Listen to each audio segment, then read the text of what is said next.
அறிக்கை குழுவை அறிவித்திருக்கிறது அக்கட்சி. அதில் ஒருங்கிணைப்பாளராக நிர்மலா சீதாராமன் நியமனம் செய்யப்பட்டிருக்கிறார். பாஜக தேர்தல் அறிக்கை குழுவுடைய உறுப்பினர்கள் மற்றும் தலைவர், ஒருங்கிணைப்பாளர் உள்ளிட்ட அந்த பதவிகளுக்காக யாரெல்லாம் நியமிக்கப்பட்டிருக்கிறார்கள் என்ற அந்த விவரத்தை தற்போது பாஜக வெளியிட்டிருக்கிறது. அதில் ஒருங்கிணைப்பாளராக மத்திய நிதியமைச்சர் நிர்மலா சீதாராமன் நியமனம் செய்யப்பட்டிருக்கிறார்.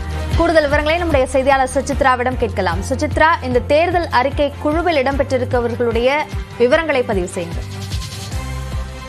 பாஜகவினுடைய மக்களவை தேர்தலுக்கான அந்த தேர்தல் அறிக்கை குழு எலெக்ஷன் மேனிபெஸ்டோவிற்கான ஒரு கமிட்டியை தற்போது அதிகாரப்பூர்வமாக கட்சியானது அறிவித்திருக்கிறது. இதனுடைய கமிட்டியினுடைய தலைவராக மத்திய பாதுகாப்புத்துறை அமைச்சர் ராஜ்நாத் சிங் நியமனம் செய்யப்பட்டுள்ளது. அதேபோல் இந்த குழுவினுடைய ஒருங்கிணைப்பாளராக தற்பொழுது மத்திய நிதியமைச்சர் நிர்மலா சீதாராமனும் இணை ஒருங்கிணைப்பாளராக பியூஷ் கோயலும் தற்போது நியமிக்கப்பட்ட அதிகாரப்பூர்வ அறிவிப்புகளை இந்த அறிவிப்பை பாஜகவுடைய தலைமை அலுவலகம் அளித்தது. மொத்தம் 27 பேர் கொண்ட இந்த கமிட்டியை இந்த தேர்தல் மேனிபெஸ்டோவிற்கான ஒரு குழுவாக அதிகாரப்பூர்வமாக பாஜகவானது இந்த மக்களவை தேர்தலுக்காக அறிவித்துள்ளது. அதில் தலைவர், 2 ஒருங்கிணைப்பாளர் மற்றும் இணை ஒருங்கிணைப்பாளர்கள் தவிர மற்றவர்கள் அனைவருமே உறுப்பினராக இருப்பார்கள் என்ற ஒரு அறிவிப்பையும் பாஜகவானது செய்திருக்கிறது. மத்திய அமைச்சர்கள், பல்வேறு மத்திய அமைச்சர்கள், குறிப்பாக பூபேந்திர யாதவ், அர்ஜுன் முண்டா, கிரண் ரிஜிஜு, அஸ்வினி வைஷ்ணவ், தர்மேந்திர பிரதான் உள்ளிட்ட மத்திய அமைச்சர்களும் அதேபோல் மூத்த தலைவர்களான